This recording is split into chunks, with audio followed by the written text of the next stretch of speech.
Halo teman-teman, saya Indah Iniatul Imaroh dengan NIM 1908107119. Selanjutnya, saya akan menjelaskan mengenai prosedur penelitian kuantitatif. Prosedur penelitian kuantitatif yaitu ada 6. Kita akan menjelaskan satu persatu ya. Yang pertama yaitu merumuskan rumusan masalah. Sebelum peneliti merumuskan masalah, maka peneliti itu harus mengidentifikasi dan membatasi masalah sehingga masalahnya itu akan jelas. Nah, setelah membuat rumusan masalah, langkah yang kedua yaitu menentukan landasan teori. Landasan teori ini yaitu dicarikan jawaban dari rumusan masalah tersebut. Bagaimana cara memperoleh landasan teori ini? Landasan teori ini diperoleh dengan pencarian terhadap teori-teori yang relevan.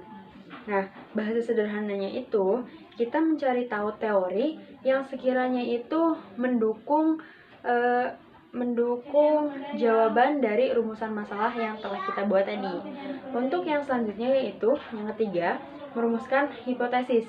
Dari rumusan masalah itu, kita itu membuat jawaban sementara. Nah, membuat jawaban sementara karena hipotesis itu pengertiannya adalah membuat jawaban sementara. Bagaimana cara kita membuat jawaban sementara itu? Kita membuat jawaban sementara itu melihat dari teori-teori pada saat landasan teori. Nah, di landasan teori kita akan mencari teori-teori. Nah, setelah kita membaca dari landasan teori-teori, selanjutnya itu kita merumuskan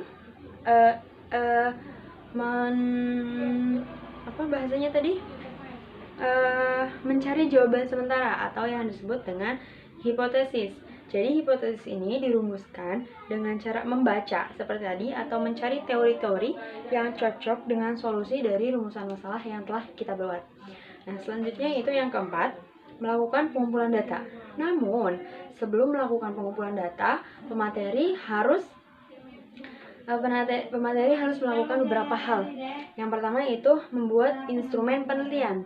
Instrumen penelitian ini bisa berupa angket, ataupun kuesioner, ataupun tes, lembar observasi, wawancara terstruktur, atau instrumen yang terstandar.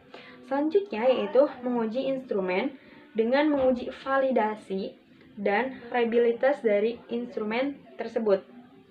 Nah, bila instrumen sudah selesai dibuat, selanjutnya peneliti mengumpulkan data. Baru mengumpulkan data.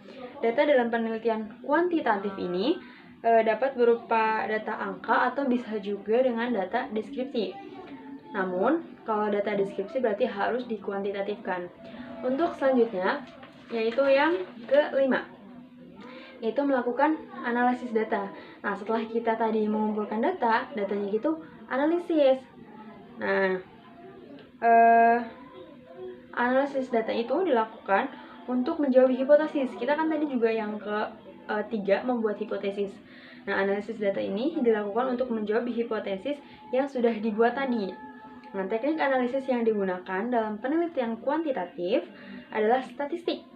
Statistik yang dapat digunakan adalah statistik deskriptif dan juga statistik induktif. Kita juga sudah mempelajarinya ya, ada mata kuliah statistika. Nah, data hasil analisis tersebut selanjutnya disajikan dan diberikan pembahasan. Penyajian data dapat menggunakan tabel atau bisa juga grafik atau juga bisa dengan diagram. Nah, apa sih pembahasan yang kita buat itu? Pembahasan merupakan pembahasan yang mendalam dari data-data tersebut. Selanjutnya yaitu yang terakhir, yang keenam, yaitu menyimpulkan.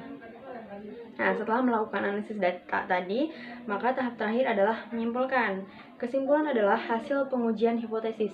Jadi, kita kan tadi yang ketiga membuat hipotesis.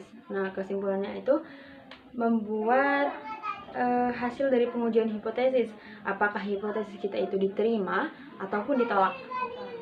Nah, kesimpulan ini harus bersifat padat, singkat, dan juga jelas.